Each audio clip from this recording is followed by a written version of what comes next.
Estic aquí esperant-te. No puc ni mirar-te i sa pell me torna blanca. El seu nou disc, Tot allò que no sap ningú, ressegueix el transcurs d'una relació de principi a final. Quina manera de viure les relacions vols projectar-hi? Aquest disc, per jo aquest disc xerra d'una relació, no sé com dir-ho, com una relació molt a cegues, no? Com que no te n'adones de que realment està passant i quan te n'adones ja hi ets, no? O sigui, per jo aquest disc xerra del començament i del final d'una relació en totes les seves etapes, però d'un tipus de relació molt fresca, molt tenra també, molt primeres relacions de... No sé com explicar-ho, al final els problemes de relació hi són tant quan tens 50 anys com quan en tens 15. Però per jo aquest disc xerra d'una relació d'una persona que al final no ha tingut moltes experiències i se n'ha hagut d'anar donant compte de tot el que passava molt aviat, no? També, com a de primera relació, diguéssim. Potser aquest ja no és suficient que dius a temps és una reacció molt lligada a aquesta mena de relacions. Lo de ja no és suficient? Jo quan estava escrivint aquesta cançó pensava en que al final som molt joves i que al final tots necessitem coses que ens enriqueixin i que ens aportin coses. I lo de ja no és suficient és com tot això ja no és suficient, o sigui, necessito més, perquè al final estic donant jo més. M'explic? Sí, per jo aquesta cançó va ser un moment en què vaig dir estic donant molt quan no estic rebent res i ja no és suficient, o sigui, això ja és com que no sé com explicar-ho, però bàsicament que el temps havia passat tant i havien passat tantes coses que al final necessitava omplir-me a mi, saps? La sensació és que hi ha més espais per allò trist que per l'alegria en aquest disc. Per què? Sí, no ho sé, és que jo al final les meves cançons, jo no penso en escriure una cançó alegre o una cançó trista, al final xerra de vivències personals i escric quan ho necessito i no m'aforç a escriure una cançó. És com quan necessito fer-ho, ho faig i allà m'express i plasmo tot el que me passa. I aquest disc al final xerra d'una ruptura, però alhora també xerra d'un començament, o sigui, hi ha moments més feliços, diguéssim, més alegres, hi ha moments més tristos i també hi ha moments més d'empoderament, de pensar, vale, aquí estic jo i al final jo vull això, saps? És un material personal, llavors, no és una ficció. Sí, a veure, sempre hi ha coses que són ficció, les pel·lícules que estan basades en fets reals sempre hi ha alguna de ficció, però la gran majoria de coses que estic explicant són reals, han passat. Com és que has volgut tancar amb aquest nou enamorament, amb la cançó que fas amb Soc un bohèmia? Perquè al final, quan una relació s'acaba, també t'adones la llibertat de poder viure coses noves, no? I de poder-te tornar a enamorar o no, o de poder viure experiències que potser en aquell moment no podies viure. I per jo, tantes coses a dir-te, és una cançó que xerra... És com una conversa entre dues persones, per jo. I és una espècie de carta que escrius, no? I després reps com una contestació. I per jo era molt bona cançó per tancar el disc, perquè al final és com una cançó que no és ni alegre ni trista i el que fa és fusionar molt bé les dues cares del disc, no? Que serien la cara A i la cara B, la cara alegre i la cara més trista o més crua, diguéssim, i el que fa és donar pas a una nova etapa. Per jo, aquesta cançó dona pas a una nova Maria que continuarà més endavant. Fent una lectura de les lletres del disc, hi ha la sensació que gairebé sempre intentes no marcar el gènere. És una cosa volguda o és que t'ha sortit així? M'ha sortit així. És una cosa que sempre he pensat, dic, mai he fixat un gènere a les meves cançons. I no ho faig mai aposta, simplement quan escric me surt fer-ho així. I a vegades, per exemple, a la meva primera cançó, I d'un cafè, molta gent me deia per què estàs xerrant d'una noia? I dic, no estic xerrant d'una noia, és que no sé ben bé de què estava xerrant, saps? Per jo no és ni una noia, ni un noi, ni res, o sigui, estic xerrant amb una persona en concret que jo sé qui és, però després tu te pots sentir identificat amb aquesta cançó i li pots dedicar a una altra persona, indiferentment del gènere. Pues, no sé, és una cosa que me surt i no hi penso. Amb l'estètica dels videoclips també intentes jugar una mica amb aquesta qüestió? De què? Del gènere? Sí, de la representació del gènere. No m'ho he plantejat. Ara aquests darrers videoclips han estat una mica diferents a les que havia fet i també m'agrada experimentar una mica tant amb el vestuari com amb el concepte, perquè al final estic cercant una mica quina és la meva identitat, no? I per cercar-ho m'agrada com a endinsar-me dins diferents llocs, diferents escenaris, diferents personatges, diguéssim. I al final sembla que hi ha per això una estètica, que l'estètica del projecte sí que està molt pensada o que tens una visió de com t'autoprojectes estèticament els videoclips que és molt treballada. Sí, al final això s'ha hagut de treballar perquè també venia d'una etapa on el meu primer disc tenia una estètica això molt indie, molt natural, molt orgànica i tenia ganes, ja que també jo durant aquest procés de creació del nou disc també he anat canviant la manera de vestir, la manera d'expressar, perquè al final la vestimenta és la nostra manera d'expressar-nos. I volia reflectir-ho també en els videoclips i volia cercar aquesta estètica que per jo té tant aquest disc, que és com a més fada, però alhora com així més trash. Una mescla entre lo ideal, no? I també lo trashy, no? Que són com les dues coses que m'encanten, les coses perfectes però les coses no tan perfectes alhora, no? I volia com a fusionar aquesta part com a més, no sé com dir-ho, més ravera i aquesta part més fada i volia fusionar aquestes dues coses. Per allà mig hi ha una nota d'àudio des de Temara, crec, que diu hauràs de donar massa explicacions. Sí. Per què decides incorporar aquest tall? Perquè això era quan estava gravant el disc i estava a l'estudi amb en Ferran i Manxent i li anava enviant a ma mare versions de lo que estaven gravant, que eren versions però super, era el primer de tot, era com a molt, no sé, estava tot molt nu, era tot a la meva veu amb un sintetitzador, perquè ma mare al final no havia escoltat les cançons, potser havia escoltat una o dues cançons. I quan estava allà dins vaig dir, vinga, vaig a veure que menys si li agrada o no li agrada, perquè clar, per jo al final l'opinió de ma mare és superimportant. I li vaig enviar, no record quines cançons eren, però n'hi vaig enviar dues o tres. I me posa molt directes, m'escriu molt directes. I jo, però t'agraden o no t'agraden? I m'ha enviat aquest àudio dient, bueno, sí, però clar, si me fan una entrevista, doncs al final hauré de donar explicacions i ella patia per això, saps? Estava preocupada per això. I m'ha fet molta gràcia i en Ferran també li va fer molta gràcia que aquest àudio varen dir, això ha d'estar, sí o sí. I ho varen deixar així tal qual. Creus que també és com una mostra d'un trencament generacional, d'un pas generacional que viu les relacions sexoafectives amb una obertura molt diferent? Clar, pensa que ma mare, a la seva edat, o sigui, a la meva edat, diguéssim, a la seva època, no podies xerrar d'aquestes coses tan obertament. I clar, ella, sobretot pel fet de que ser un personatge públic, fer un disc així, fer un canvi tan gran, a ella en això, no sé, li afecta i li preocupa, perquè al final és ma mare i vol el millor per jo. I clar, veient el canvi estètic, veient el canvi musical, el canvi... Al final aquest disc és molt diferent, també tot el que explic. Estava molt preocupada i al final, igual que jo, m'estic arriscant amb una cosa totalment diferent. I clar, m'ha enviat aquest missatge de preocupació total de mare i m'ha fet molta gràcia i vaig dir això ha d'estar, sí o sí. Ets de Felanitx, però vius a Barcelona ara fa 2 anys.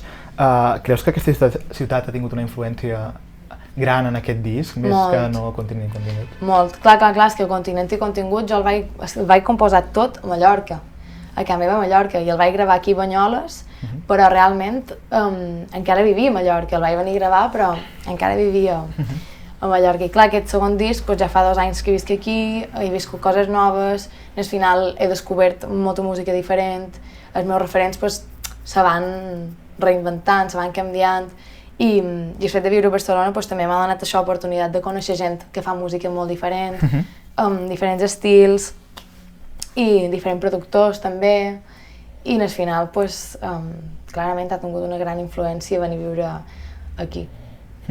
Creus que, Pet, Bueno, hi havia, en fin, l'altre dia havies treballat amb el Ferran Palau i amb Hidden Track, no? Amb l'Eloi. Però ara ja has sumat el senyor Chen. Entenc que era la persona buscada per fer aquesta transformació? Sí, bueno, jo tenia molt clar aquesta transformació des d'un principi, o sigui, tenia molt clar que volia canviar, no tenia clar com volia que sonés, perquè al final era el meu segon disc i tenia una idea, més o manco, de que volia que hi hagués més elements electrònics, més samplings, i a l'hora de triar un productor jo ja tenia unes maquetes fetes prèvies, i clar, vàrem escoltar-les amb en Ferran, ell va venir un dia aquí mateix, i vàrem estar escoltant les maquetes que tenia, totes les cançons del disc i més, i m'ha dit, escolta, com veuries que en senyor Chen també s'hi ficàs? Perquè clar, jo no en tenia ni idea, no sabia. O sigui, me vaig deixar molt recomanar per en Ferran al final, perquè jo era l'única referència que tenia, era l'únic disc que he gravat ha estat amb ell. I m'ha dit, escolta, amb en Chen podríem fer alguna cosa xulo. I clar, jo ja sabia qui era el senyor Chen i ja havia escoltat molta feina que havia fet. I m'ha apareixer superbona idea i vaig dir, buah, doncs a tope, crec que no podria haver triat a ningú millor per fer aquest disc. I molt contenta del resultat i de fer feina amb ell. I sí. Aquest disc l'hem de llegir com el límit, és a dir, com l'aposta arriscada, o com un pas cap a fer música més obertament urbana, perquè ja hem vist una tentativa molt clara amb el single aquest de Club que has fet amb la Julieta i és una mica com ho veus tu. Jo crec que és un pas, perquè al final tampoc no sé què vendrà després. Jo crec que és un pas, ara al final no tinc una idea d'un tercer disc encara, perquè acaba de sortir el segon. Sí que és vera que estic començant a escriure i a fer cançons noves, però tampoc no...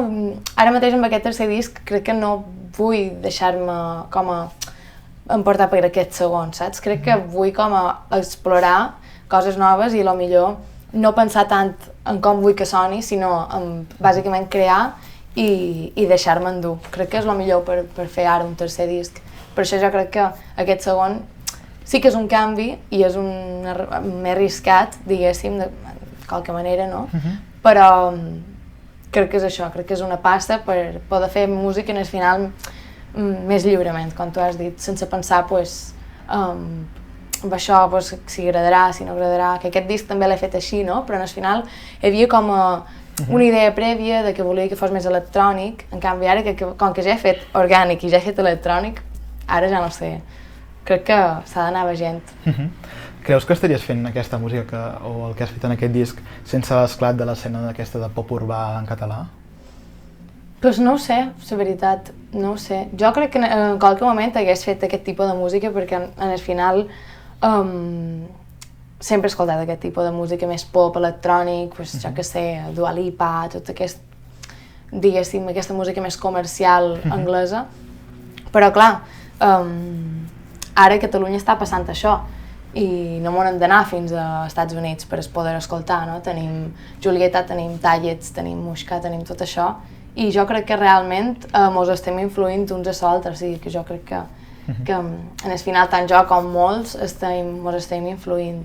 Que a veure, esteu trobant com una relació bastant intensa amb Julieta, per exemple. I també, jo què sé, un dia anar a l'estudi amb Julieta o també he anat a l'estudi amb l'Ariox, amb tota aquesta gent, en el final mos estem ajudant moltíssim a fer música, perquè al final també fer música és compartir i al final això mos estem retroalimentant, no sé com dir-ho.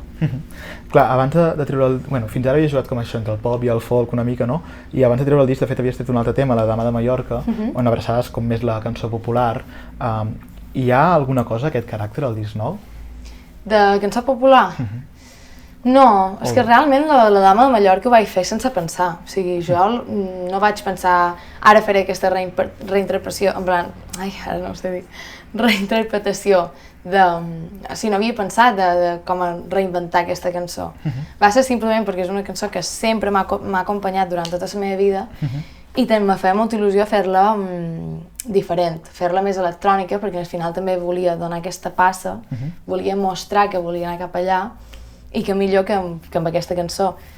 Clar, jo en cap moment vaig pensar en versionar-la així, no? Com agafar això tan tradicional i fer-ho així. Simplement ho vaig fer perquè és una cançó que m'ha acompanyat durant tota la meva vida i com m'ha estat La dama de Mallorca podria haver estat una cançó meva. però ho vaig fer amb aquesta perquè al final per jo tenia molt de sentit.